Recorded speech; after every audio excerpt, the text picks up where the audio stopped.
नड्डा जी के को अभिनंदन है मेरा। हमारे प्रधानमंत्री नरेंद्र मोदी जी के जो पूरी दुनिया में जो एक बलिष्ठ नेतृत्व जो सामने आया है, हमारे अमित शाह जी जो होम मिनिस्टर हैं, पूरे देश के अंदर जिस तरह से देश को मजबूत बनाने के लिए जो कार्य है, सभी कार्यों को सामने रखते हुए उसी प्रेरणा से प्रेरित होकर मैं बीच में 19 में जब सांसद हुआ था, उसके बाद 21 साल में 2021 में जिस तरह से पोस्ट पोल वायलेंस के बाद पूरे बंगाल में जिस तरह से अत्याचार, जुल्म, गुंडागर्दी, राहजनी, हजारों कार्यकर्ताओं की नौकरी जिस तरह से चली गई, 50 से ऊपर लोगों की हत्या हुई, सुप्रीम कोर्ट ने आदेश दिया, वहां सीबीआई की इंक्वायरी शुरू हुई। उस पोस्ट पोल वायलेंस में हमारे क्षेत्र में सबसे ज्यादा, सबसे अधिक लोगों को झेलना पड़ा और उसी अत्याचार के तहत अपने ऊपर तो अत्याचार हुआ, उसको मैं किसी भी तरह से झेल रहा था, लेकिन कार्यकर्ताओं को बचाने के लिए कुछ दिन तक मुझे थोड़े से समय के लिए पार्टी से थोड़ी दूरी बनानी पड़ी। कार्यकर्ता जिस तरह से मारे जा रहे थे, हत्या हुई थी और बहुत मुश्किल से उनके लिए रोजी रोटी की व्यवस्था हमारी पार्टी भी कर रही थी और थोड़े बहुत सामर्थ्य में मैं भी कोशिश कर रहा था। लेकिन मैंने ये देखा कि सरकारी तृणमूल पार्टी जो पश्चिम बंगाल की है, जो तृणमूल की सरकार जो वहां है, उसको कोई मतलब नहीं है। वो सिर्फ और सिर्फ पुलिस और गुंडों के बल पर अत्याचार करके शासन में बने रहना चाहती है। और उसका ताजा नमूना हम लोगों ने संदेश खाली में देखा। आपको मैं बताऊं, एक संदेश खाली नहीं, पूरा बॉर्डर इलाका से लेकर पूरे बंगाल का हर विधानसभा कहीं न कहीं संदेश खाली की तरह वहां के लोग जी रहे हैं। माताएं बहनों के ऊपर अत्याचार हो रहा है,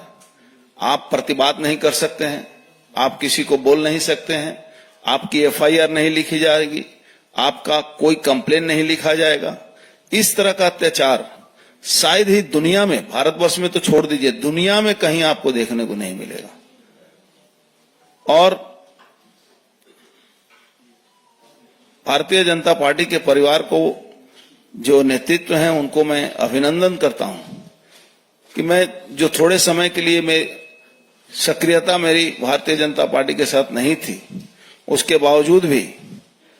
मैं जब संदेश खाली की घटना के बाद बहुत उत्तेजित होने के कारण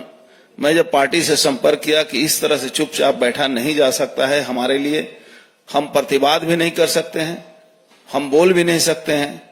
हम फिर से भारतीय जनता पार्टी में अपना योगदान देना चाहते हैं। अगर आपका आशीर्वाद रहे तो निश्चित रूप से नरेंद्र मोदी जी जो हमारे प्रधानमंत्री हैं, जिस तरह से पूरे भारतवर्ष को आगे ले जा रहे हैं, बंगाल में अगर इस कुशासन से मुक्ति पाना है तो एकमात्र रास्ता है हमारे प्रधानमंत्री जी, वो जितना मजबूती से इस पश्चिम बंगाल को बचाने की कोशिश कर रहे हैं और आने वाले दिन में उन्हीं के हाथ से ये बंगाल का उद्धार भी होगा और इस अत्याचारी शासन का अंत भी होगा, जहां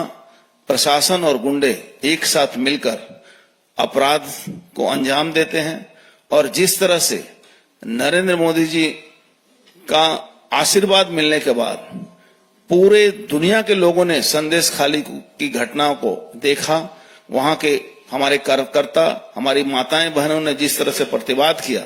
वहां के साधारण लोगों ने जब प्रतिवाद किया, उसी के कारण पूरी दुनिया जानी। और सबसे बड़ा और एक कारण बंगाल के हमारे जो मतुआ भाई हैं, हमारे जो नमोसूद्रो भाई हैं, जिनको सीए का जो कानून लागू हो गया, उससे पूरे क्षेत्र में एक उनको रिकॉग्नाइज हुआ कि नहीं, वो आज रिफ्यूजी नहीं है। इन तमाम बातों को हमारे नरेंद्र मोदी जी जो प्रधानमंत्री हैं उनके बदौलत ये संभव हुआ है, जिसका प्रतिवाद आप जानते हैं वहां की सरकार, वहां के मुख्यमंत्री सीधे तौर पर करती हैं। उनको बरगलाया जाता है, उनको झूठ कहा जाता है। इन तमाम बातों को सामने रखते हुए जब हम लोगों ने महसूस किया कि इस शासन को अंत होने में एकमात्र एक ही नेतृत्व सफल हुए जो है नरेंद्र मोदी जी, और इसीलिए भारतीय जनता पार्टी के परिवार में फिर से शामिल हुआ।